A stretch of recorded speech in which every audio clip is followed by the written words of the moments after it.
Jérôme Rosenstiel, bonjour. Vous êtes manager de la SIG Basket. Après 8 journées de championnat, la SIG affiche un bilan peu reluisant avec 6 défaites et 2 victoires. Vous avez remporté votre premier match en Eurochallenge, c'était mardi soir. Comment vous jugez le début de saison de votre équipe? Bonjour, écoutez, le début de saison est plutôt contrasté puisque nous sommes aujourd'hui à 2 victoires pour 6 défaites en championnat de France. Mais je suis animé par 2 sentiments. Le premier sentiment, c'est celui de dire que parmi ces 6 défaites, il y en a 2 qu'on aurait pu largement éviter. Celle du Mans et également celle du Havre à domicile. Celle du Mans, je pense que les arbitres ne nous ont pas forcément aidés et nous ont plutôt pénalisés. Et la défaite contre le Havre, je pense que nous avons fait en sorte de perdre le match à travers une malheureuse erreur tactique. Donc voilà, ça c'est mon premier sentiment, c'est de dire qu'au lieu d'avoir 6 défaites, on pourrait en avoir seulement 4. Mais d'un autre côté, quand je vois un petit peu le dernier match à domicile en championnat contre Hier-Toulon, c'est vrai qu'on n'a pas été à la hauteur. Et je citerai ce match plutôt comme une sortie de route. Et donc voilà, un contraste entre des matchs perdus mais de peu, ou qu'on ne méritait pas forcément, et puis une claque qu'on a reçue dernièrement au Rhenus contre Hier-Toulon. Il y a eu cette claque samedi dernier. Est-ce que entre cette claque samedi contre Hier-Toulon et le match de championnat d'Eurochallenge mardi soir, est-ce qu'il y a eu un gros coup de boost derrière l'équipe, une grosse pression? Est-ce que vous avez eu des mots particuliers pour que le groupe redresse la barre? Écoutez, parfois, je pense que certaines défaites peuvent être constructives. En tous les cas, il faut s'appuyer là-dessus pour essayer de rebondir. C'est ce qu'on a essayé de faire avec le coach. C'est vrai qu'à la fin de la rencontre contre Hier-Toulon, le groupe a communiqué, a essayé de crever l'abcès. Et donc on espérait un rebond ou alors une réaction sur ce match de Coupe d'Europe, ce qui a en quelque sorte eu lieu. Maintenant, ce n'est qu'un match et il reste encore beaucoup de matchs à réaliser et on espère qu'ils seront plutôt de la tenue de hier soir plutôt que de celle contre Hier-Toulon. Alors la SIG est 14e de Pro A.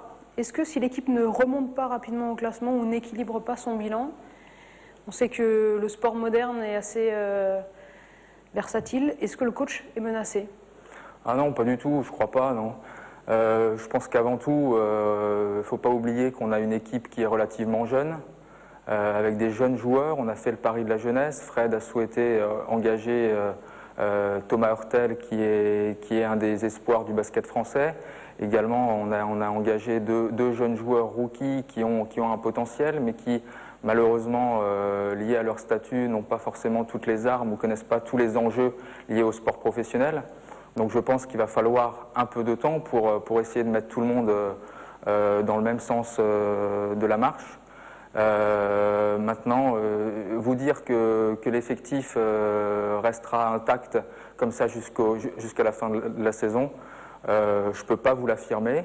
C'est vrai que dans le sport moderne, dans le sport professionnel et surtout dans le basket, nous avons la possibilité de modifier l'effectif.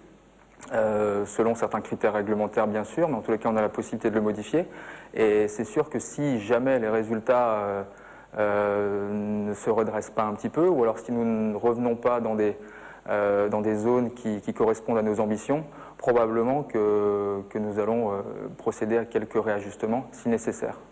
Est-ce que du coup ça remet en cause le recrutement de début de saison et la façon de recruter? Est-ce que vous allez revoir vos sources de recrutement? Écoutez, cette année, on a essayé de faire avec les moyens qu'on avait à notre disposition. Vous savez très bien que c'est la crise et ça touche bien évidemment tous les contextes économiques, dont le sport professionnel. Et le sport professionnel en souffre également. Maintenant, encore une fois, on a fait le pari de la jeunesse. On va se laisser un petit peu de temps pour voir si ces joueurs à potentiel confirment les espoirs qu'on a misés en eux. Et ensuite, on réajustera ou pas si nécessaire. Une dernière question, Jérôme Rosenstiel. Le championnat de Pro A, dans ce championnat, tout le monde peut battre tout le monde. C'est très homogène. C'est bien pour le spectacle, mais est-ce que ça veut dire que pour une équipe comme la SIG, la tâche est encore plus compliquée chaque saison? C'est vrai que depuis l'ouverture aux joueurs étrangers, c'est-à-dire il y a quelques saisons avec les joueurs Cotonou, c'est vrai qu'on s'aperçoit qu'il n'y a plus vraiment de hiérarchie dans le basket français. Prenez par exemple l'Asvel l'année dernière qui a dominé le championnat et qui cette année est en grande difficulté puisqu'ils sont à nos côtés en fin de classement. C'est vrai qu'on a du mal à avoir aujourd'hui dans le basket français une vraie lisibilité, à se projeter d'une saison sur l'autre. Regardez Pau qui est tombé en Pro B l'année dernière alors que c'est quand même un bastion du basket français. Donc la tâche est de plus en plus difficile pour avoir des résultats réguliers sur la durée. Mais en tous les cas, je crois que l'ouverture aux joueurs américains a un petit peu modifié la donne. Et vous savez très bien que les joueurs qu'on prend souvent sur des contrats d'1 an viennent en France pour rebondir ailleurs et n'ont pas forcément envie de s'investir.